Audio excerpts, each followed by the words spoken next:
¿Qué tal, chicos? Buenos días. Disculpen por los cambios de horario, pero he tenido algunos conflictos con la tesis, resolviendo unas cosas y por eso no los he podido atender. Pero para que puedan tener tiempo suficiente para estudiar para el examen, les voy a dejar grabada esta presentación para que puedan completar tanto su tarea y puedan practicar para su examen. La clase pasada revisamos el ejercicio 1 de la tarea y ahorita solamente vamos a continuar con los dos últimos ejercicios que nos faltan.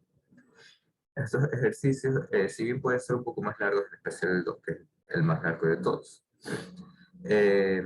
no se preocupen, tampoco no es tan complicado, solamente es algo más serioso. Para estos ejercicios, al menos el 2 principalmente, les sugiero que hagan Excel, porque hasta cierto punto van a estar obligados a tener que utilizar la herramienta de Solver para poder obtener una respuesta, ya que parte del ejercicio implica hacer un cálculo iterativo para una constante. Así que, bueno, con eso ya presente, voy a pasar al ejercicio 2. Entonces, en el ejercicio 2, ¿qué se tiene? Se tiene una columna de destilación que está operando a 14 bars, ¿ya? Su entrada es con líquido saturado y tiene una corriente de 1000 kilomoles por hora, ¿ya? Entonces, la composición y la volatilidad relativa se lo dan en la siguiente tabla y se les pide lo siguiente. Primero, que encuentren el número de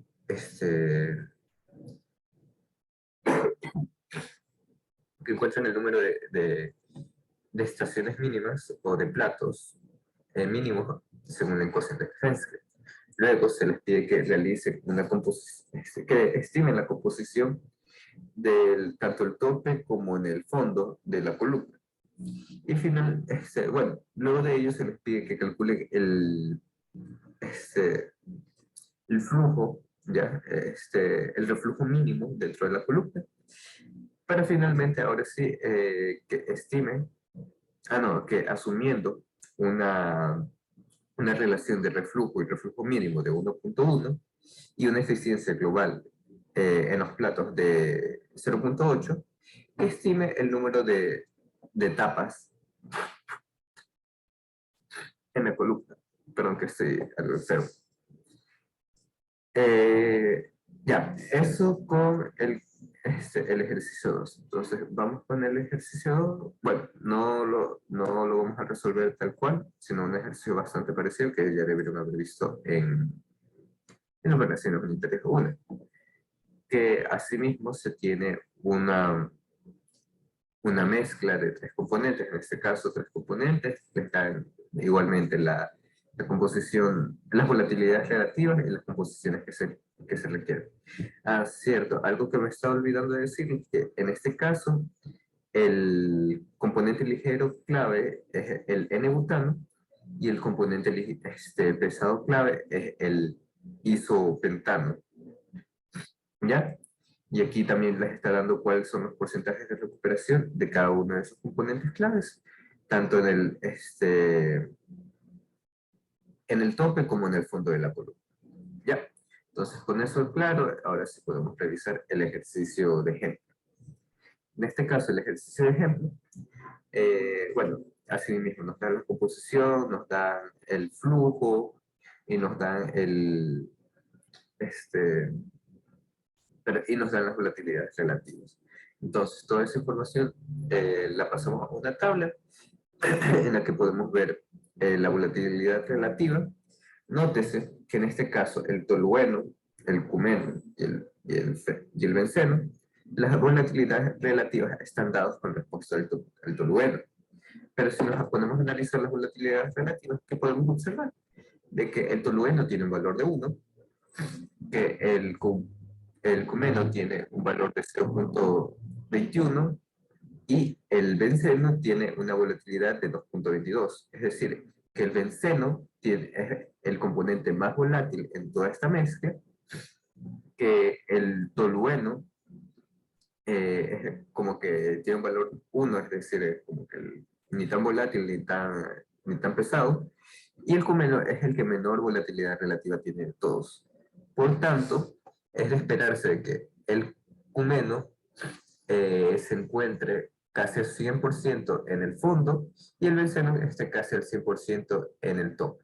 Algo que vamos a comprobar después. ¿Ya?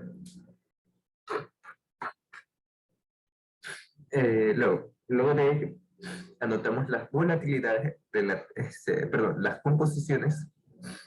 Y aquí luego tenemos lo que corresponde al balance de energía, digo, al balance de materia. ¿Ya?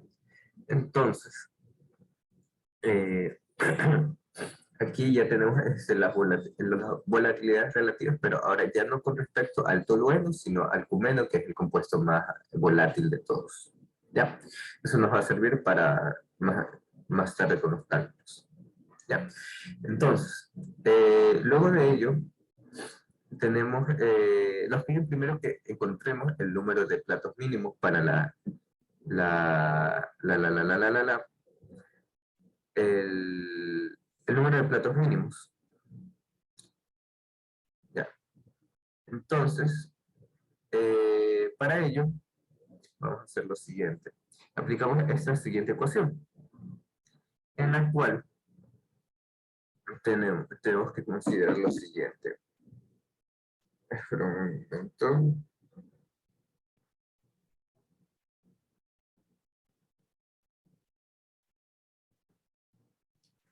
Ya. Perdón, que me pierdo un poco. Ya. Ya. Para ello vamos a hacer esta ecuación. En esta ecuación, lo que tenemos que hacer es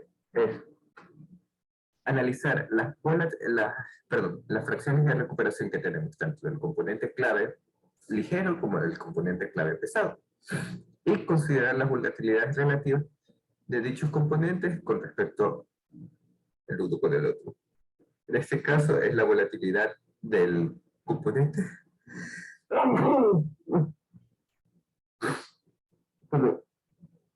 la volatilidad del componente ligero con respecto a la volatilidad del componente clave pesado.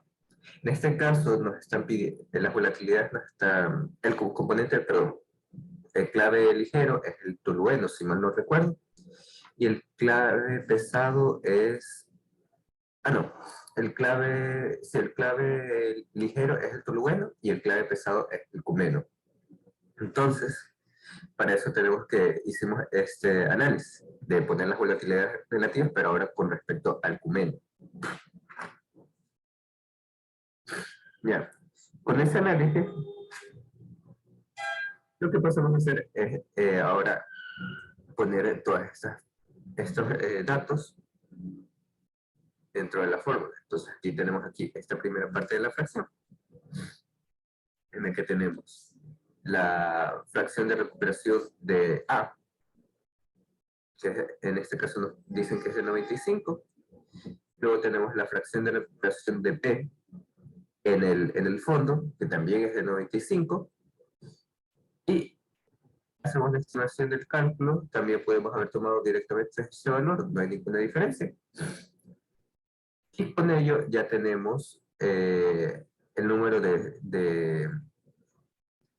el número mínimo de platos según la ecuación de Fenske, que sería, como vemos aquí, esta fracción dividida para otra fracción, le sacamos el logaritmo natural y dividimos para el logaritmo natural de la volatilidad relativa del componente clave ligero con respecto al componente clave pesado.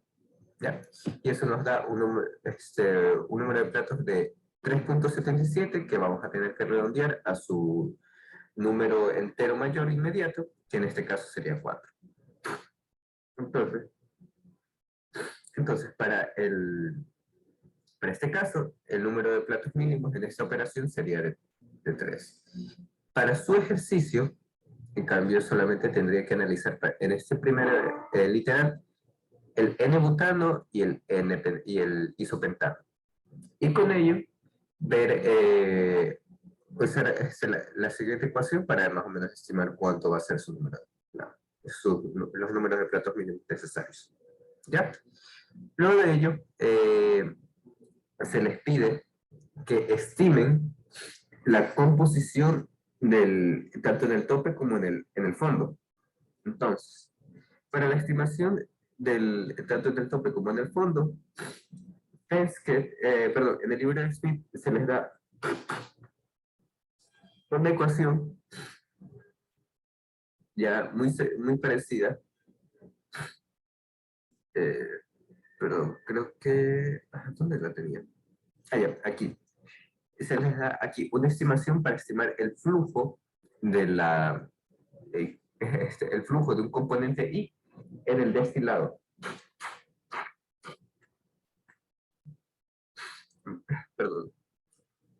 Entonces, aquí tenemos que para un componente I en el destilado, tenemos que su flujo va a ser igual a la composición, a la volatilidad relativa del componente I con respecto a un componente J, ya que luego vamos a definir ese componente J, elevado al número mínimo de platos, que es el que ustedes obtienen en Penske, ¿ya? Y eso lo multiplicamos por el flujo inicial o el flujo de alimentación del componente I, y lo multiplicamos para la razón del, del componente J en el destilado con respecto al componente J en el fondo. Todo esto lo dividimos para la suma de 1 más este mismo término de la volatilidad relativa de I con respecto a J elevado al número mínimo de platos por la fracción de componente J con respecto al destilado y al fondo. Entonces, tendríamos que definir cuál es este componente J, ¿ya?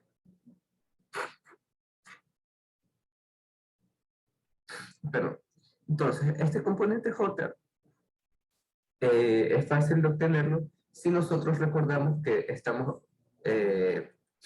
tenemos ya la fracción de recuperación de dos componentes, que son el componente clave ligero y el componente clave pesado.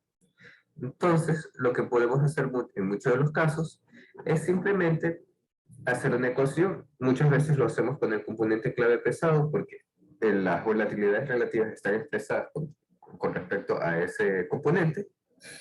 Además que así el componente, así aseguramos de que el mayor número de, de componentes, o sea, de sustancias dentro de la mezcla tengan una volatilidad relativa mayor que 1, ¿ya? Porque si usamos el componente clave pesado, digo, el clave ligero, habrá mayor número de, de, de, de componentes que tengan una volatilidad relativa que sea menor que 1. En este caso serían los que están todos debajo de este componente. ¿Ya? Entonces, por eso, por lo general, se suele usar el componente clave pesado.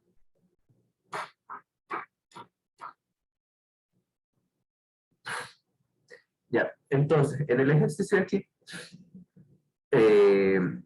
asimismo, haya la volatilidad relativa, perdón, la fracción de la razón entre el flujo el flujo por el destilado y el flujo por el fondo del componente clave pesado, y con esa relación la reemplaza en esta otra fórmula.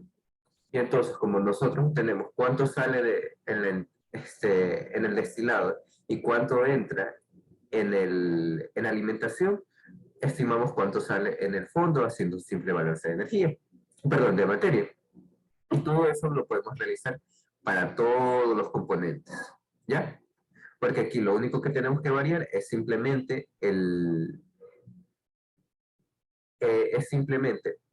la volatilidad relativa. Nótese que esta volatilidad relativa está con respecto al propano, con respecto al isopentano. Es decir, que si nosotros dividimos 16.5, sí, 16.5 dividido para aquí la volatilidad relativa del isopentano, que es 5.54, tenemos un valor de 2.8745, que lo redondearon a 2.875. ¿Ya? Entonces, eso tienen que tomar en cuenta al momento de hacer este análisis. Para el ejercicio aquí de ejemplo, como solamente tenemos un solo componente extra,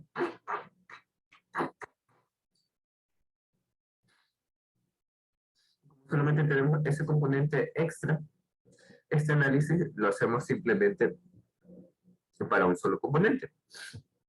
Aquí, nótese que nosotros ya ponemos solamente la fracción de recuperación de C en el destilado. ¿Ya?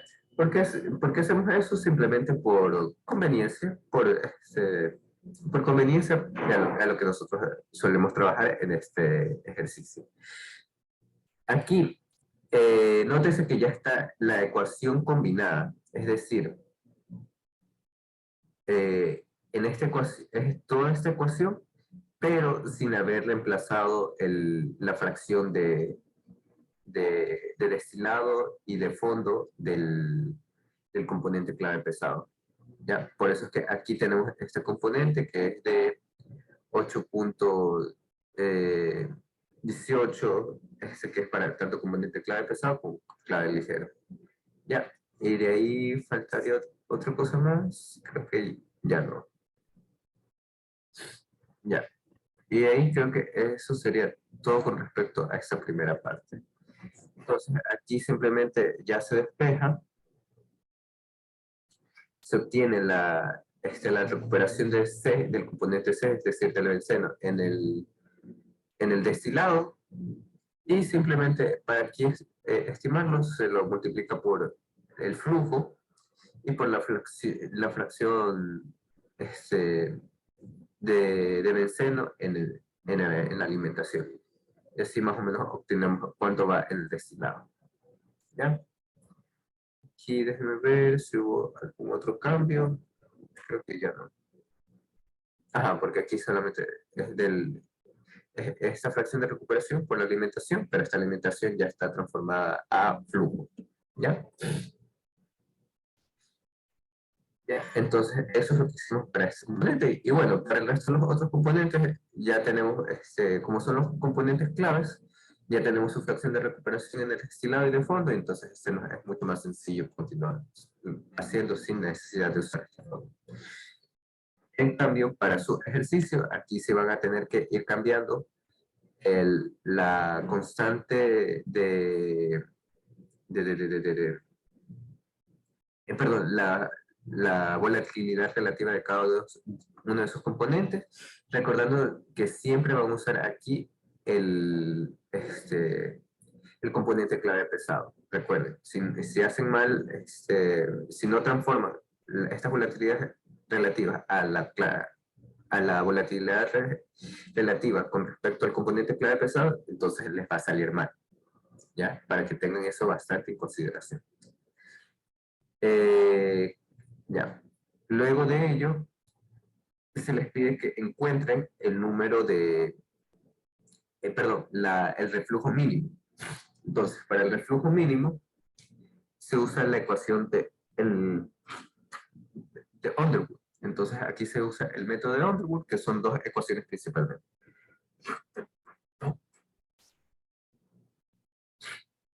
Entonces,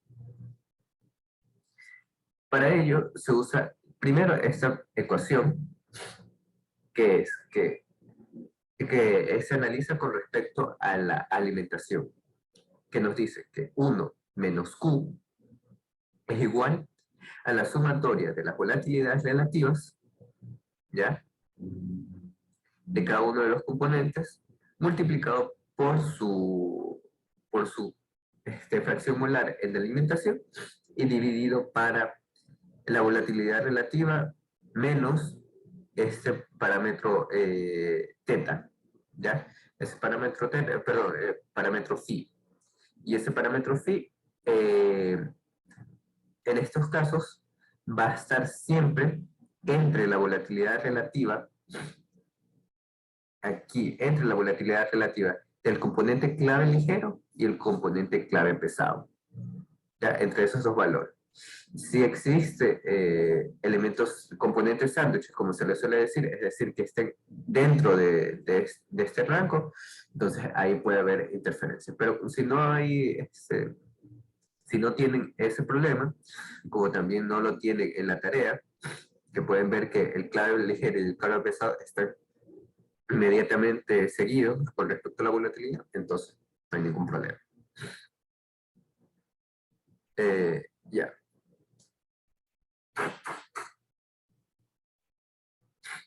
Entonces, siguiendo con eso,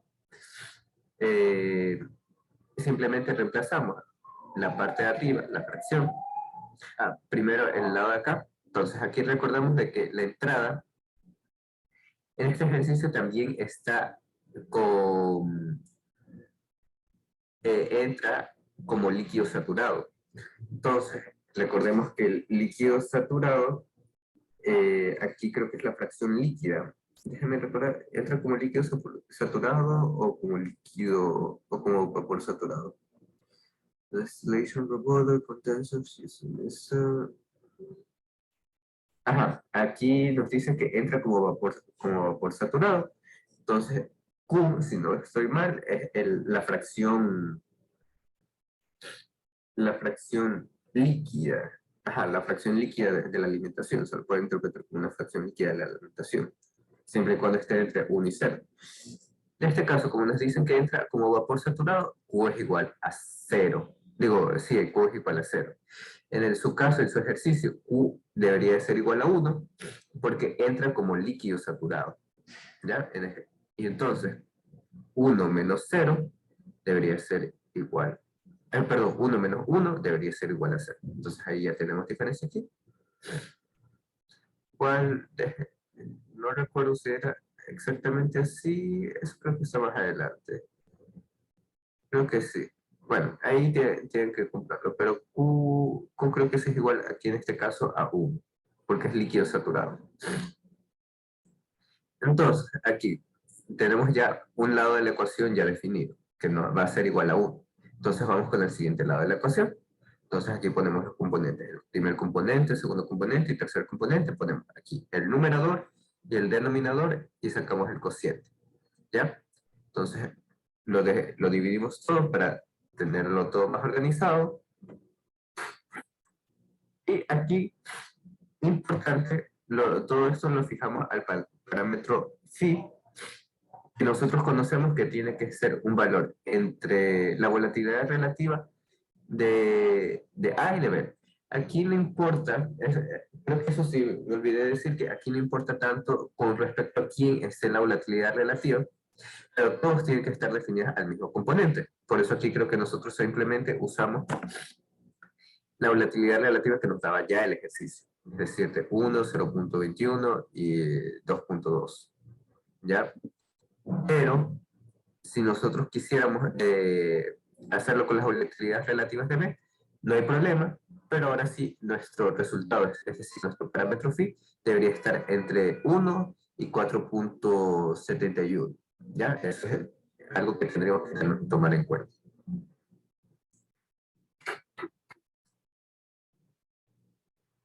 Ya. Entonces, ya con eso en mente, pasamos a realizar la ecuación. Entonces, aquí simplemente, como ya está definido con solver, déjenme ver si el solver aquí todavía conserva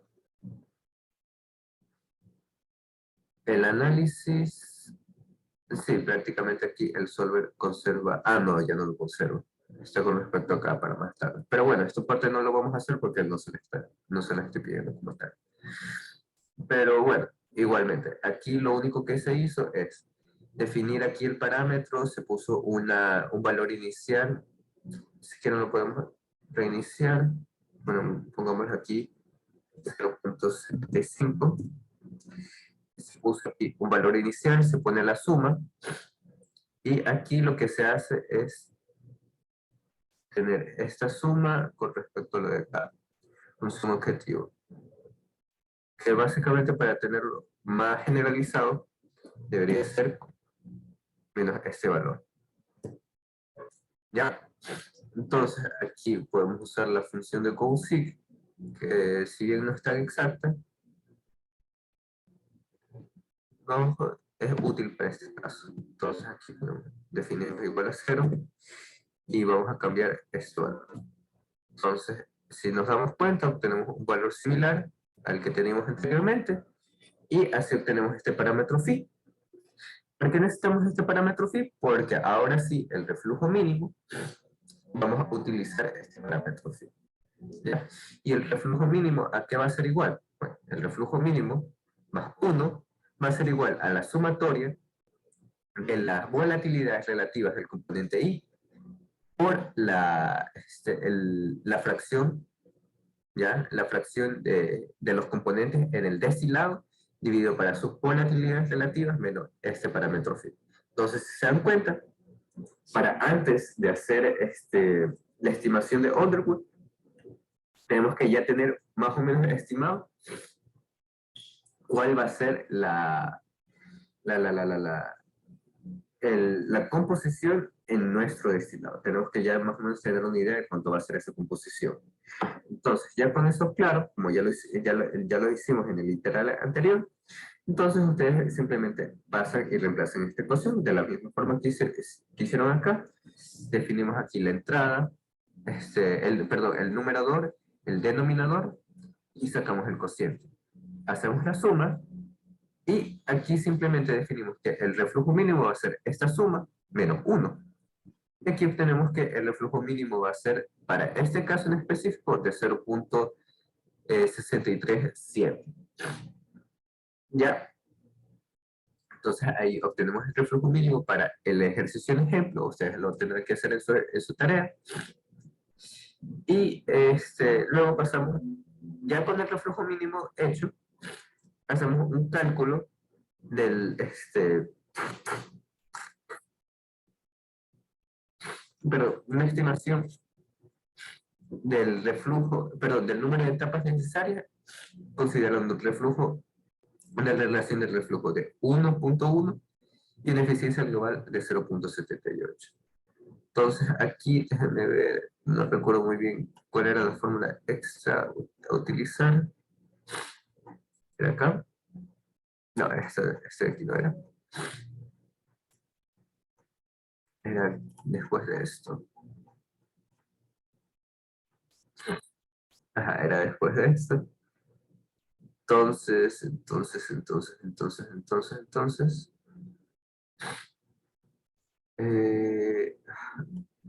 ya recordé que no. Aquí usamos una fórmula, déjenme ver, creo que se la tengo aquí registrada. Aquí usamos, bueno, aquí tenemos por la ecuación de Killian, en la que definimos lo siguiente. Definimos creo que este parámetro X, este parámetro X que no se nota tanto, puede ser un poco más grande, lo voy a mover por acá. Entonces aquí destinamos X, que es el reflujo, ya LD, que recordemos que es el reflujo, menos el reflujo mínimo, dividido para el reflujo más 1. Déjenme ver si aquí está esta ecuación, o sea, una ecuación parecida. Ajá, exacto, aquí está. Aquí les da la ecuación de Y para que puedan estimar tanto X como y así obtener el reflujo mínimo. Estas ecuaciones también las pueden encontrar aquí en el libro de Smith para que vayan recordando. ¿Ya? Pero bueno, sigamos con esto de acá. Entonces, calculamos este valor X y dependiendo de este valor X, nosotros vamos a usar ecuaciones diferentes. ¿Ya? Si X está entre 0 y 0.01, usamos esta ecuación. Si X está entre 0.1 y 0.99, 0.9, usamos esta otra ecuación. Y aquí finalmente terminamos. Entonces, para este caso en específico, en el ejercicio ejemplo nos dicen que la relación de reflujo y reflujo mínimo es de 2. Entonces, tenemos nuestro reflujo mínimo, tendremos nuestro reflujo, no, no nos dan la relación, nos dan el reflujo ya directamente. Entonces calculamos este parámetro X, tal cual como tenemos aquí, el reflujo real menos el reflujo mínimo, dividido para el reflujo real más 1. Esto nos da un valor de X de 0.45 y aquí estimamos el número reemplazando todo esto en la siguiente fórmula. Aquí se utilizó Solver reemplazando este valor, este lado de la ecuación con respecto al otro lado de la ecuación. Aquí tenemos el lado derecho, que sería esto de aquí, en el que, si podemos darnos cuenta, está con respecto, bueno, el lado derecho, con respecto al lado de acá, que está con respecto a X, y el siguiente lado está con respecto al número mínimo y al número de etapas teóricas ya vamos a tener. Entonces, para este caso, tenemos este resultado. Si aquí yo no quisiera que sea 2, sino que sea, como tengo en la tarea, 1.1 veces al reflujo mínimo. Bueno, aquí tengo que cambiar el valor, la función objetivo. Déjenme ver aquí, aquí. Mi función objetivo yo quiero que sea 0, porque estoy igualando ambos lados de la ecuación, y quiero variar, en este caso, el número teórico, ¿ya? Porque n ya lo tengo. Entonces aquí se pueden dar cuenta de que no se asusten porque no es 0, sino que es 0.0000468, un valor cercano a 0. Entonces aquí vemos cómo cambia. Ya pasó de ser solamente 6 etapas a ser 11 etapas. ¿Ya? Porque recuerdo que, miren que antes era un reflujo de 2 y ahora solamente tenemos un reflujo de 0.70 y 70, 12. ¿Ya? Entonces, así vemos cómo puede cambiar el número de etapas dependiendo del ejercicio. Ya. Y bueno, esto que está acá abajo es para estimar dónde sería el plato de alimentación y cuántos platos de rectificación de alimentación tenemos. Pero esto aquí no se lo está pidiendo. Y aquí algo que me está olvidando, que si, bueno, tomamos aquí las etapas según el ejercicio y aumentamos aquí el número real, tenemos que multiplicar este resultado por, dividirlo para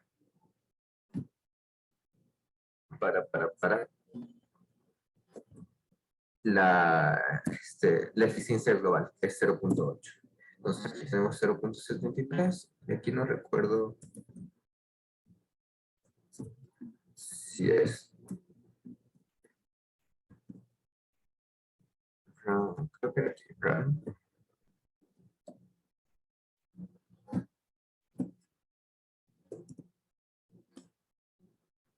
no, no recuerdo aquí, bueno, no recuerdo aquí cómo era la función. Ah, era round. A ver, entonces aquí voy a ponerlo un poco más.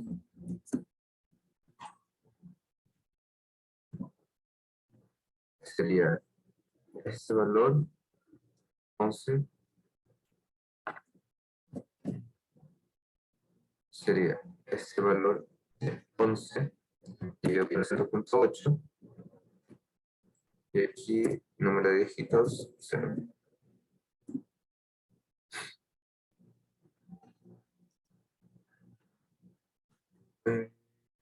¿Qué pasó aquí?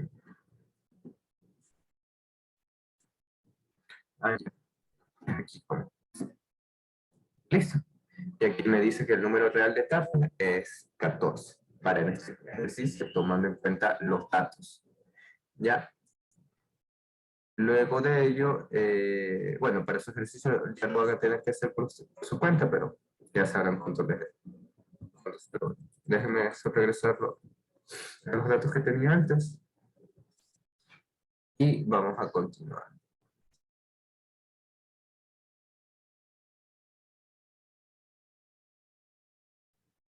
Ahora, para el ejercicio 3, entonces el ejercicio 3 es simplemente un ejercicio de heurística. En este ejercicio se les da una tabla con el comportamiento de algunos componentes, ¿ya? Estos componentes tienen las siguientes características. Y aquí que les pedí en concreto, les pedía, ya que aplicando la heurística, evalúen si la secuencia que les están dando en este ejercicio, que sería primero separar A y B en A, B, C, D, A, B, C, D, en separarlo en dos mezclas. Una de A y B y otra de C y D. Y luego separar cada uno de esos componentes por separado. ¿Ya? Tienen que evaluar si esa composición es correcta o si no es correcta. ¿Y cómo hacemos eso? Bueno, esto aquí, vamos al capítulo 10, y aquí les da diferentes parámetros para el análisis por heurística. Aquí la heurística, ¿qué les va a decir? Les va a decir primero que traten de que los componentes con volatilidades relativas cercanas o con casos de punto isotrópico no existe presencia de componentes claves en la misma mezcla, es decir, que el clave ligero y el clave pesado ya estén separados, ya, con anterioridad. Y esto básicamente se puede resumir en que tratar de hacer las separaciones más difíciles para el final. O en otras palabras, separar lo más fácil primero. Después, el segundo parámetro de heurística lo que les dice es que traten de remover el componente clave ligero, perdón, el componente ligero, más ligero de todos, primero, y que sea por el tope de la columna. ¿Ya? Entonces aquí se van deshaciendo de todos los componentes pesados, perdón, de todos los componentes ligeros por el tope. Luego, otra heurística que les pide, que el componente que tiene un mayor peso en la mezcla sea eliminado primero, es decir, se separa el componente con mayor presencia en toda la mezcla. Ya. Luego, el último parámetro es de que traten de favorecer una separación que implique una igualdad de flujos, tanto en el borde, en el tope como en el fondo. Es decir, que traten de que la separación sea equimular tanto para el destilado como para el fondo. Pero todas estas heurísticas muchas veces van a ser conflictivas entre sí. Entonces va a ser cuestión de su análisis decidir cuál va a considerar. ¿Ya? Entonces aquí tenemos un ejercicio de ejemplo en el que se les da la siguiente etapa. Tienen una mezcla de 5 componentes. ¿Ya? Estos 5 componentes se les da la volatilidad relativa, y la volatilidad relativa con respecto al componente anterior, y se les dan los flujos. Entonces, aquí ya podemos ir analizando qué es lo que se puede hacer. Primero podemos darnos cuenta de que el componente clave ligero, perdón, el componente más ligero de todos, tiene una volatilidad relativa bastante alta en comparación al siguiente componente más volátil. Entonces podríamos pensar de que se puede separar primero este componente, luego vamos separando este, y luego vamos separando este, y así sucesivamente. Eso depende del análisis. También nos podemos dar cuenta de que en este componente, en el punto D, hay una gran diferencia con respecto al siguiente. Es decir, que se puede separar bastante bien C de D. Y por tanto, también se podría separar bastante bien C de E. Es decir, que podemos separar toda esta mezcla en dos mezclas más sencillas, que sería A, B y C, y luego en otra mezcla que vaya en el fondo, que sea principalmente de D y de E. Esa sería otra propuesta. Pero ahora vamos a analizarlo con respecto a la heurística. Entonces, ¿qué nos dice la heurística? Primero, aquí podemos ver que el componente más difícil de separar de todos, en comparación, va a ser la mezcla de D y de E. ¿Por qué? Porque podemos ver que son los componentes con volatilidad relativa más baja con respecto el uno al otro, al siguiente menos volátil. ¿Ya? Entonces, la heurística nos dice que tratemos de mantener esta separación para el final. Luego, ¿qué nos dice? Aplicando el segundo criterio, nos dice que tratemos de separar el componente ligero más rápido, es decir, el componente A. Luego, que tratemos de remover el componente más difícil, de mayor importancia o de mayor presencia, primero. ¿Por qué? Porque si nos podemos dar cuenta, gran parte de la mezcla está conformada por E, luego seguido por C, luego seguido por D. Y la cuarta heurística, la última, nos dice que tratemos de favorecer una separación equimular tanto en el tope como en el fondo, es decir, que separemos A, B y C en una mezcla por arriba y por debajo que pase la mezcla de D y de E, como habíamos analizado. Entonces, ¿qué hacemos? Porque obviamente si yo separo esto primero, si yo aplico esta heurística, ya no respetaré la de acá de separar D y E al final. O si aplico esta de aquí, ya no puedo aplicar la primera heurística de separar D y E al final. Por tanto, ahora queda como su criterio, y que es parte de la tarea, verificar si se cumple o no. O sea, más bien aquí viene parte de su criterio de saber, de elegir uno. ¿Y cómo van a elegir una? Bueno, ahí tendrán que justificar de cuál heurística es la que más se está respetando o cuál tiene mayor impacto.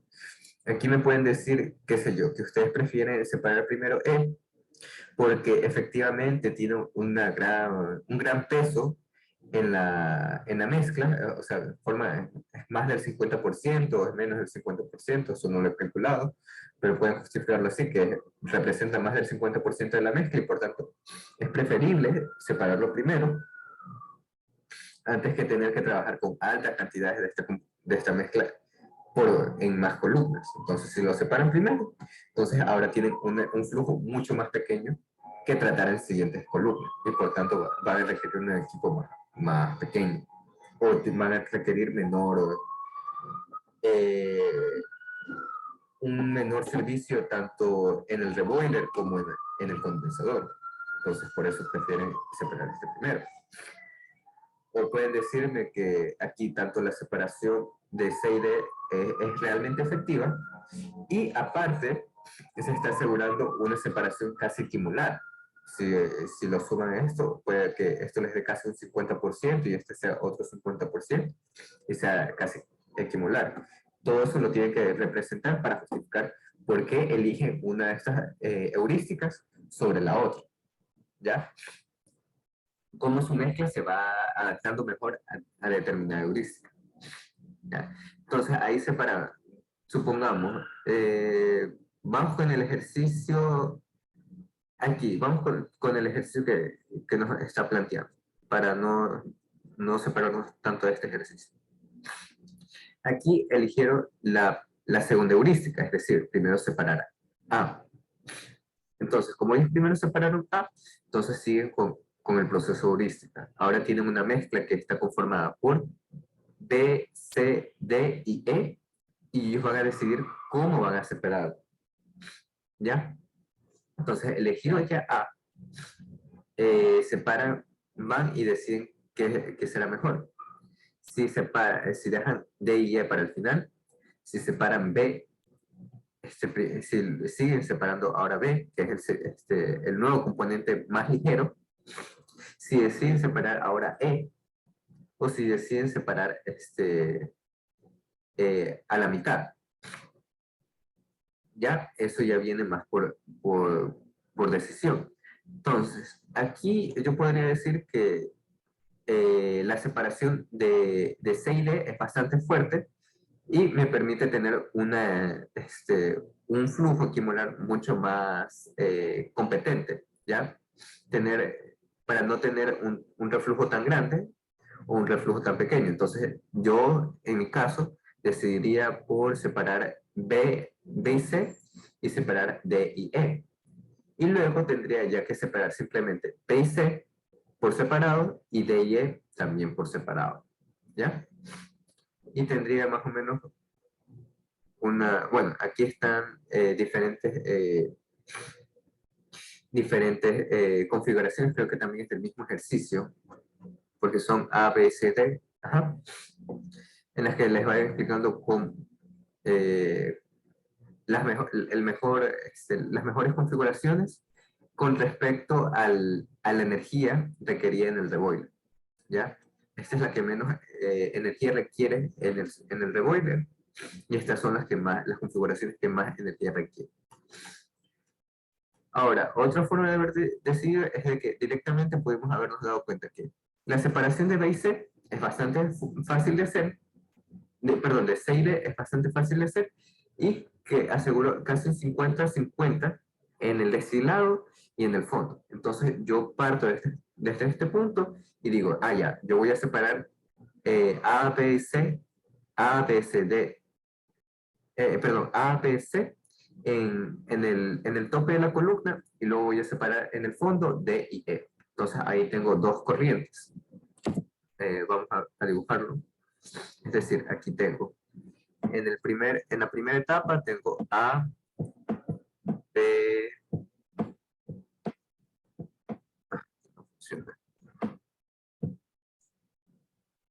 B, C,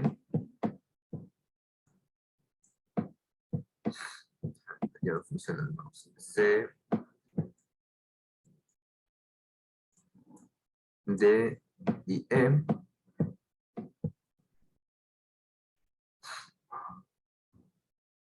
Y yo lo separo. Ahora, yo digo, lo separo así.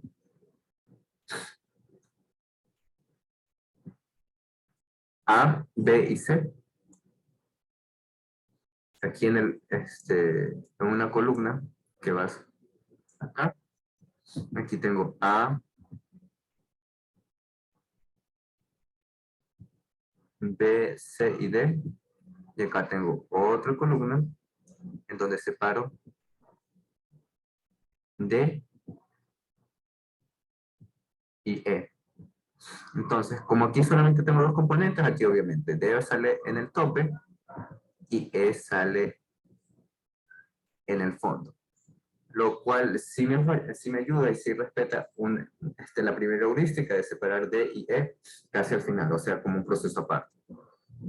Y aquí podría decidir si separo A, B y C, ¿cómo lo voy a separar? Si quiero separar primero C, sacarlo en el fondo,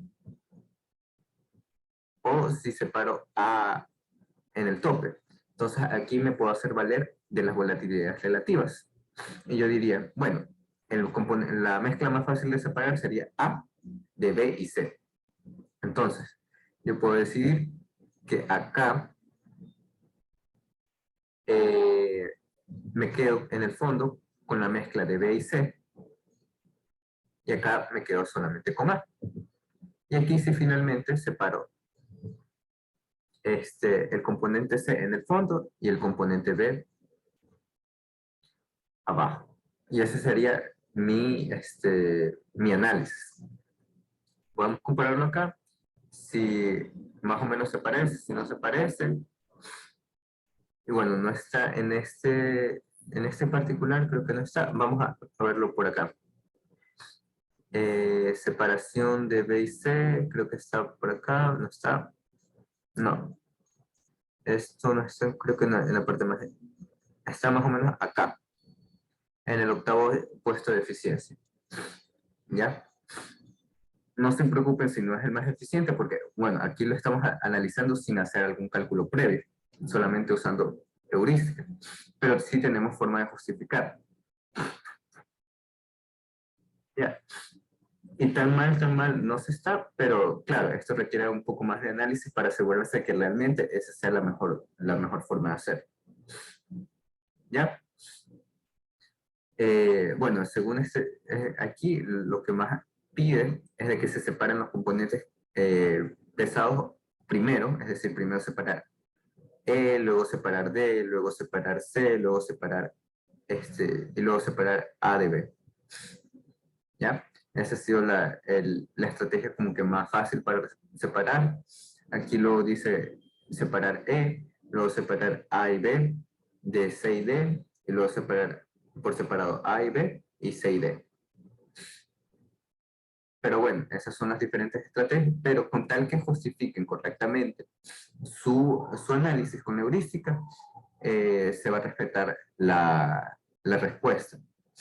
Y para el análisis de si esa configuración es correcta o es incorrecta, déjenme limpiar la pantalla. Aquí tienen que simplemente andar justificando eh,